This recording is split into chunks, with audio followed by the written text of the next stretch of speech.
My name is Christoph Kuppe. I'm a principal investigator at the RWTH Aachen in Germany.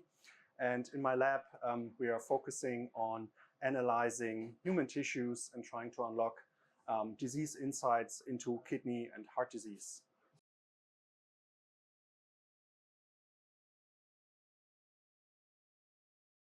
Well, we've been working with the first version of the MERSCOPE already, probably 2 years ago. And we've already run several projects on the MERSCOPE. The main two projects are using human heart tissue and also human kidney tissue from different diseases to understand processes like fibrosis, also dynamics of inflammation. Tissue regeneration is a big focus. Previously, we've used single-cell RNA sequencing to better understand, for example, in the kidney, the drivers or the origins of myofibroblasts. So these are specialized fibroblasts in the human kidney that cause matrix production. And in the past, it was really unclear what the cellular origin of these cells is. So there have been a discussion of epithelial cells or certain immune cell subtypes that can contribute to the myofibroblast pool. But now we are using Murphy spatial analysis to not only understand the cellular heterogeneity, but really looking into the locations in the tissues where these subtypes of fibroblasts, the myofibroblasts that cause the fibrosis, appear, and also why they appear in certain tissue niches. So we are relating this to other factors in the tissue, like certain damage of certain of epithelial cells, or also the accumulation of certain immune cells and their signals. So we're really trying to understand cell-cell communication also in those tissue niches that drive fibrosis.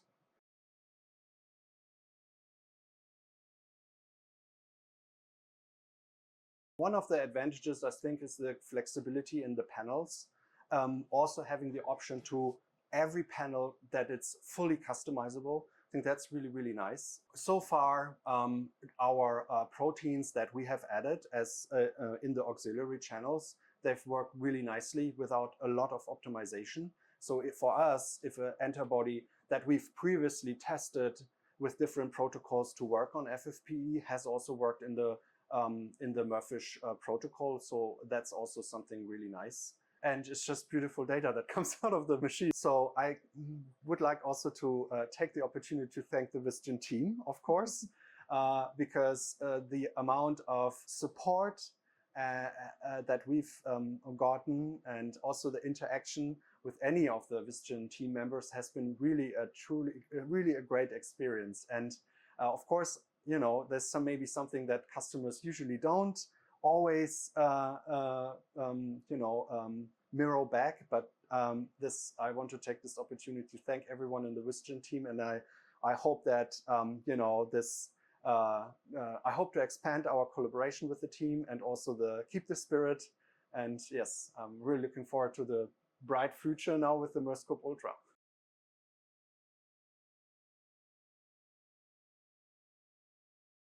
Yeah, so I think an advantage compared to just single-cell RNA sequencing from the human heart tissue, for example, is that now we're able to sort of perform on very large cells like the cardiomyocytes, generate transcriptomic readout without disrupting the tissue. So previously, we really had to isolate nuclei from mostly frozen tissue, and that caused a lot of noise in the data because nuclei are not like cells. They have pores in their membrane and they can be leaky. So you find a lot of transcripts or things that we call ambient RNA in the single cell data. And that causes a lot of problems in downstream analysis. And there's also limitation to the detection efficiency of lowly expressed genes in that type of approach. Now, without keeping the tissue intact, we are able to in situ localize even very lowly expressed transcript. And in our case of the human heart, this helped us to redefine subclusters of cardiomyocytes that we didn't see before in the data, which is, of course, immensely important to drive forward the insights that we want to gain from our analysis.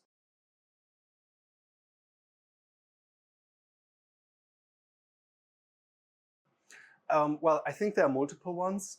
Of course, I think it's nice that you have a wide bandwidth of probe targets that you can use. So a 140 gene panel up to 1000 gene panel. I think it's nice that there's a lot of flexibility in there. So sometimes we don't need 500, 1000 genes. Of course, it's nice to look at that, but of course also, certain things,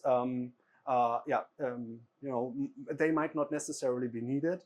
And the other thing, of course, is, and that's also what we've pushed and tested a lot, is the combination of the transcriptome layer with additional protein layers. I think this is immensely important because, for example, when we're talking about fibrosis, of course, we also need to look into the extracellular space where the extracellular matrix is actually localized. But this is protein, this is not RNA. So in that space, we usually don't measure RNA, or at least little in fragments of cells that are really in those scars. And adding the protein layer helps us to define tissue niches where there has been already a lot of fibrosis going on, which we wouldn't see only on the RNA level compared to not. And I think this is a core strength, that you get the protein, multiplex protein, with also super high resolution from the same slide.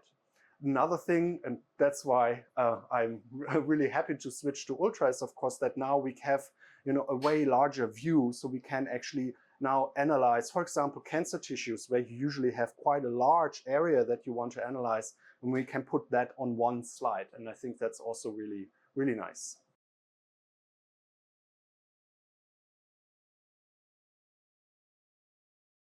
Oh yeah, that's a big question. I think a key thing that is going to happen is that now that we can use formalin-fixed paraffin-embedded tissues.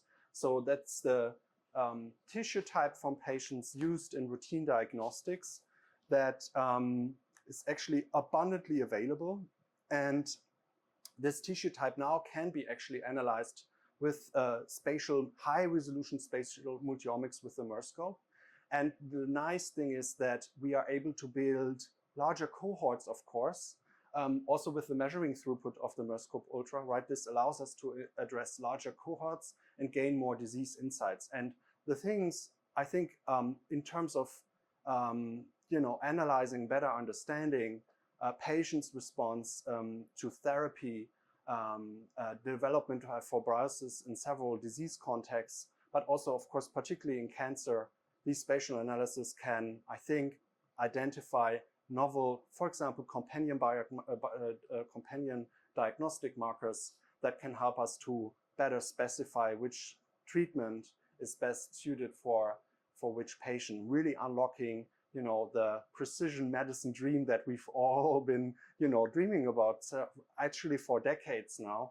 I think is now possible because these key barriers of tissue availability, throughput and measurement, high resolution, reproducibility, all of those are now, where in a product, in a pathway where we can, in the direction that we can go now. And I think this will be, immensely important.